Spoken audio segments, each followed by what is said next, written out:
Hello, and welcome to another episode of my podcast, The Global Agora. My name is Andrej Matišak, and I work as the Deputy Head of Foreign Desk in Slovak Daily Pravda, which, by the way, means truth, and it's not Russian Pravda. Vladimir Putin recently announced that Russia plans to cut military spending starting next year.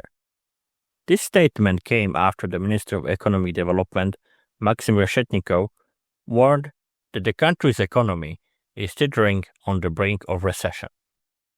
Yet Putin also declared, wherever a Russian soldier sets foot, that's ours. So regardless of his words about the economy, is he preparing for a forever war? And can his regime survive without war? I discussed this and much more with Volodymyr Dubovic, an associate professor in the Department of International Relations at Odessa Mechnikov National University. Listen to our conversation.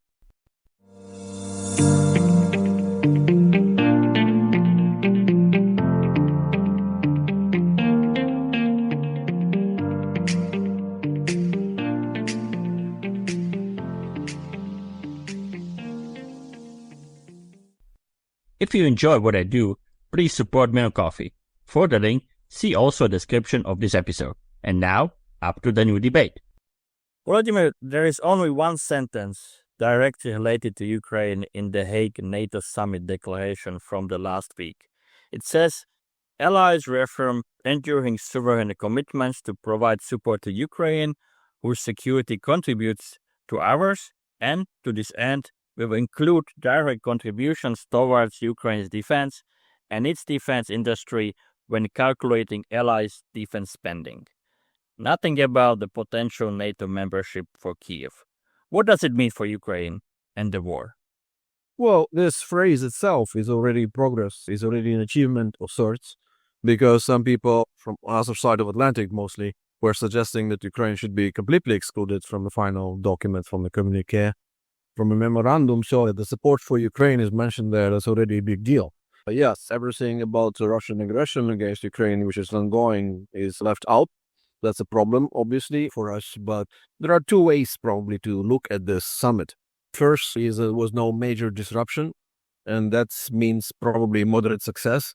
Trump was basically pacified, and he was happy with countries meeting the threshold on spending, on defense, and he was happy how he was treated, including by Secretary General Rutte, and therefore he basically even committed to Article 5, and even said that he doesn't know, maybe indeed Russia has plans for aggression outside of Ukraine, beyond Ukraine. So he said few things and behaved in a way that people were hopeful that he would. But with Trump, everyone, of course, always very tense, expecting something for him to do or say. But of course, Trump being Trump, the one thing he said in Hague, and then another day he might say something completely different. Another take on the summit is that it was a wasted opportunity, because it is exactly right now is the time to actually for NATO to think anew, do more strategically, conceptually, to invest more in defense and everything and cooperate, coordinate more. Instead, the summit was basically just another summit, just another check in the list, of summits. It's not a decisive, it's not a breakthrough, it's not innovative, it's not thinking forward kind of summit that we needed. Instead, it was just the whole priority was on avoiding disruption with Trump and America, and therefore keeping the formal unity and coherence by all means. So therefore, if you're Ukraine, of course, we didn't expect much from the summit. In this case, I think in trade, the expectations were lowered in advance, and that's a good thing, because with some of the previous meetings, there were some heightened expectations, unrealistic ones. And right now, I think people knew exactly that we're not going to get much. And then even because of that, Zelensky was even hesitant. Should he come? Should he not? And even there was discussion even with American allies whether he should be there. He came, he was treated well, but maybe not like in the previous summits in the last 3 years since the start of Russian full-scale aggression. So anyhow, yes, we understand that there will be no new communication on the membership. For us in Ukraine, it means that we should continue talking about it and getting ready for it, and trying to convince our allies that Ukraine should be invited. Work with those who already support this idea, work slowly, diligently with those who maybe hesitate and doubt that Ukraine should be let in. work with this American administration anyway, maybe not on this particular issue because it's a non-starter, but on other issues, and just hoping and waiting that the American position will change on this subject. There were many people in Ukraine who were expecting for Trump to actually deliver some improvement for Ukraine comparing to the previous administration. Surprisingly, people were really tired of Biden administration, spoon-feeding Ukraine, giving too little too late, imposing some restrictions on how the weapons can be used, the constant fear of Russian escalation, what would Russia do if we do this and that. And in general, mostly the lack of belief in that Ukraine can actually win or at least not lose this war. So all this taken together created this backlash against Biden administration. People were hoping some in Kyiv and around Ukraine, the public too, that Trump somehow was being unpredictable, not systemic player, disruptive player, impulsive actor, that he might actually be turned out better for Ukraine. But I wasn't among those, and I expected Trump to be exactly what he is, Trump. And I took most of my knowledge from what he was saying about Ukraine all along for years. So it's not surprising for me. I'm not saying that we should completely exclude this chance that Trump will turn around and eventually actually come to do more for Ukraine and maybe apply some pressure on Russia, but it doesn't look like this right now. Interesting, you said that there were people who were hoping that there will be improvement with the Trump's administration over the Biden's administration. May I ask what those people who were hoping for this are saying now?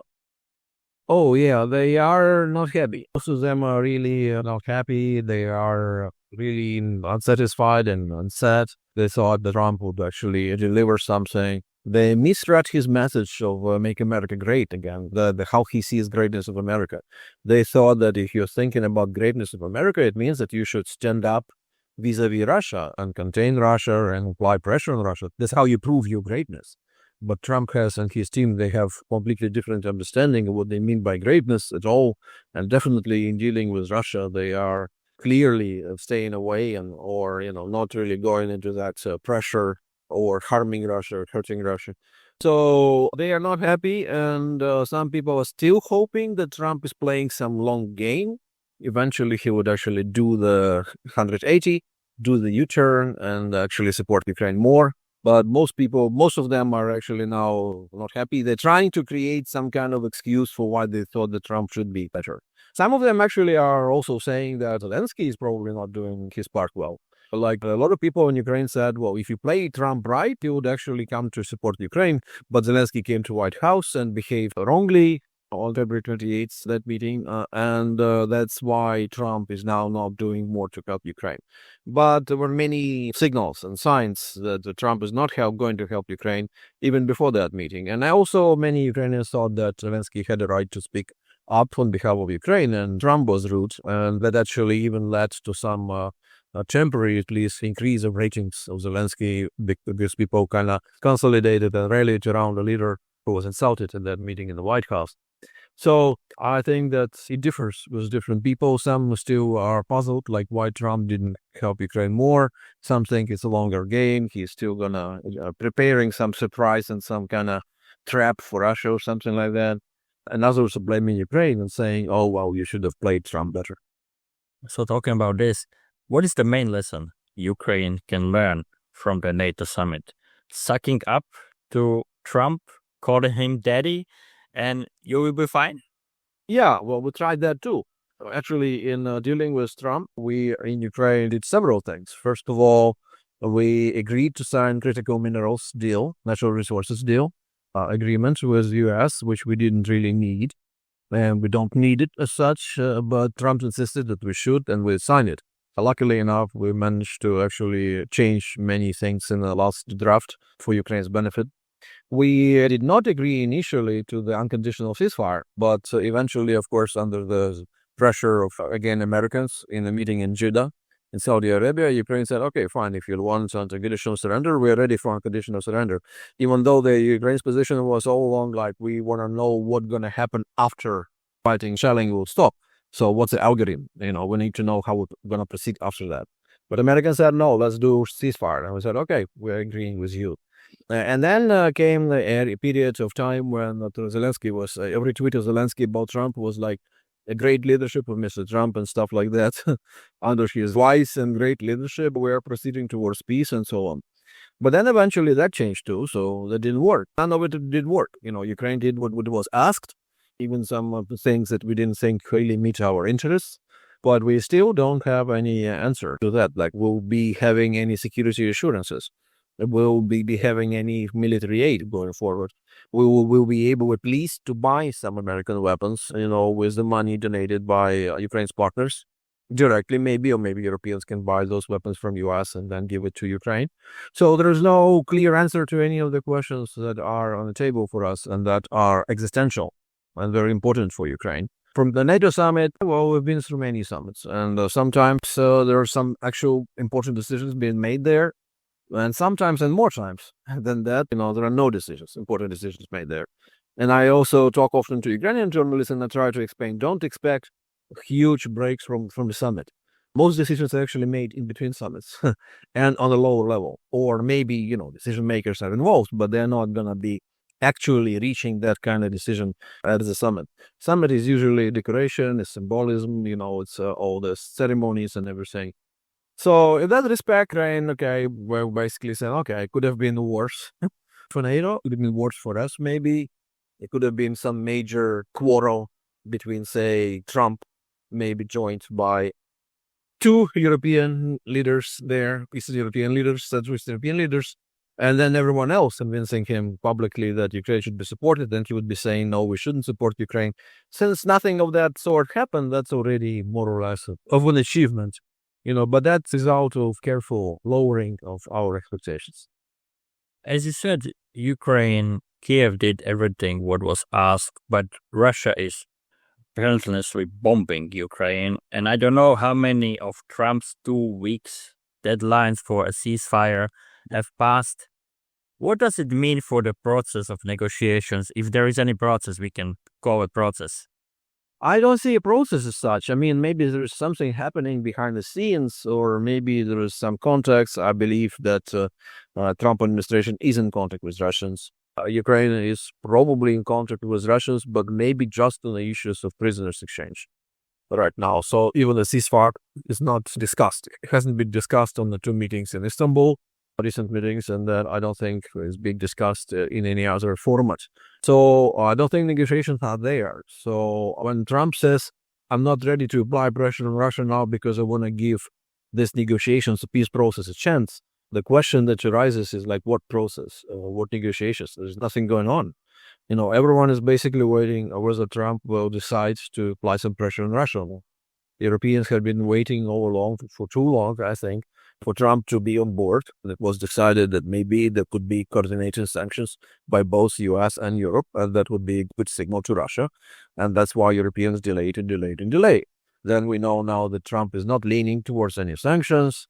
And there was always some justification, there was, that would disrupt peace process, or maybe that would do something else, or it would be actually bad for our economy. Yeah, of course, yes, serious sanctions are always bad for those countries that impose sanctions as well.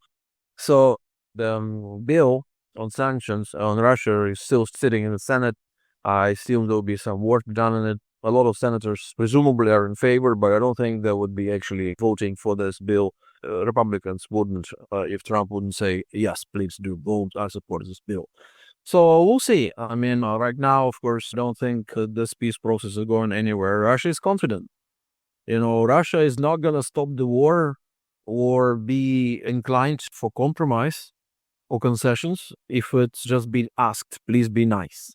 Look at that tweet, stop, Vladimir, stop. What are you doing? What got into you? You're crazy.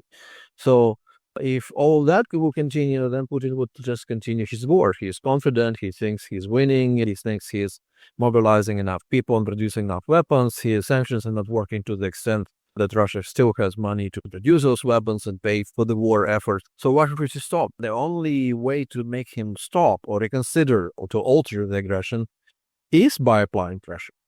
Europeans should apply pressure. The 18th package is the right way forward. I still do hope that there will be some breakthrough here and it will be adopted. That 18th package, it seems more serious than some of the previous packages. Still hardly the package that will right away, if it's passed, if it's approved, the right way convince Putin to immediately stop the war. Probably not, but they all steps in the right direction.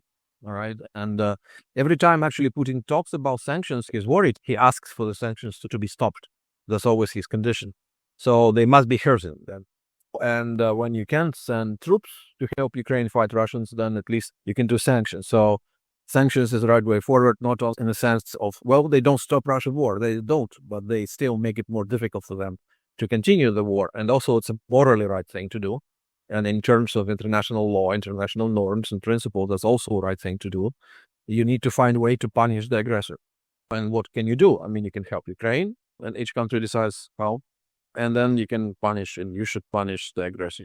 So any talk about relieving sanctions or doing away with sanctions would be very harmful. Would be just another signal, another message to Putin that, yeah, he should just wait, be patient, and he's winning that thing, and the Western support for Ukraine is not ours. Where the foot of a Russian soldier steps, that's ours. That's what Putin just said. So no matter his words about economy, because he said that Russia plans to cut military spending from the next year, no matter of this, is he preparing for a perpetual war? Can his regime live without the war? Yeah, that's a good question, and there are many views out there, and experts have different views. And I'm not an economist, but I'm looking at what they've been recent. Some people say, yes, that Russia is actually exhausted, it's on its last leg, that there are actually some structural damage being done by sanctions, among other things. And if you just tighten sanctions a little bit more, or go to another level of sanctions, like Senator Graham calls bomb crushing, or others would say nuclear, quotation mark, sanctions, meaning very serious, more radical, more serious sanctions, that would be even more detrimental for Russian economy and hinge their or damage their ability to fight war decisively. So, but others are saying that in fact, Russian economy has been doing well since the full-scale war started, because this military procurement, defense procurement and everything was actually helping the Russian economy, and with the government money and even private enterprises very much involved. This created some kind of a boom within Russia. The salaries got really high and everything. So Putin probably thinks that the way forward is to this constant mobilization of Russia. I guess both theories have some validity maybe, but maybe there is some hybrid in between them, that in some ways Russian economy is indeed overloaded and overheated, but in other ways this war could be actually a lifeline, or at least it was in the early years in 23, 24. But either way, the only way is still to apply more pressure on Russia. There are only basically two ways to do it. It's help Ukraine and punish Russia. Punish Russia with sanctions, maybe some other initiatives, okay, and help Ukraine with what you can do. It's humanitarian assistance for Ukrainian government to function, for the people to get their salaries in time, more or less. I'm one of those. I'm a university professor, so I suppose I wouldn't be paid anything if not for the support of Ukraine's allies, and I'm very grateful. And I should actually emphasize this in a more clear way, that we in Ukraine are extremely grateful for all support we are getting. Sometimes we're impatient, sometimes we are in despair, and that creates some backlash. And sometimes people say, but why don't you help us more? You should help us more. And that creates already backlash in the countries helping Ukraine, because people are saying, but we've helped you already, so what else do you need? We have our own problems. So that becomes a kind of a circle of recriminations, of mutual accusations. That's unfortunate.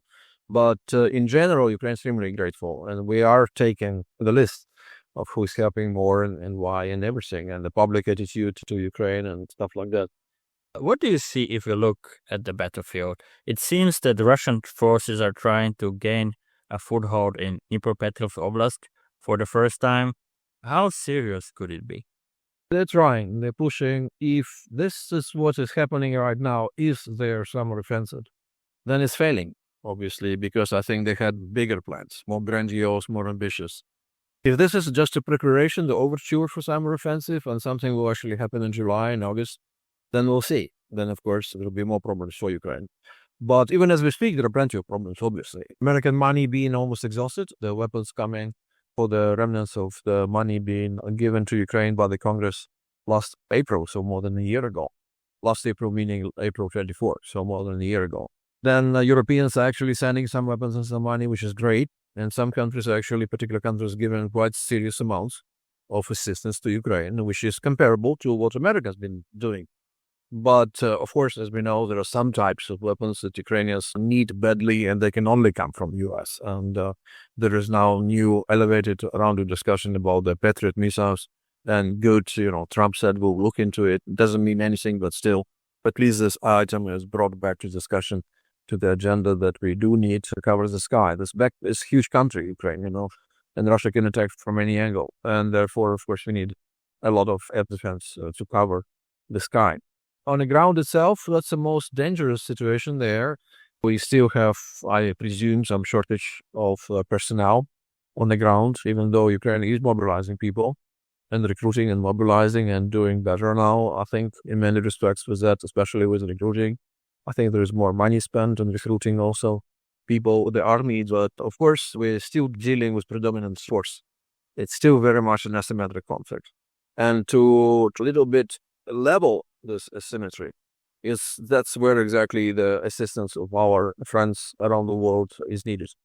Because more assistance we are given, the less is an asymmetry, the more difficult it gets for Russia to continue their assault. And that's why I think all of that, things that territorial integrity matters something, that international law matters something, democracy fighting against the authoritarian regime matters something, and you go on. And the country dealing with war crimes, and another country committing war crimes, and the list goes on. And all of that is still valid.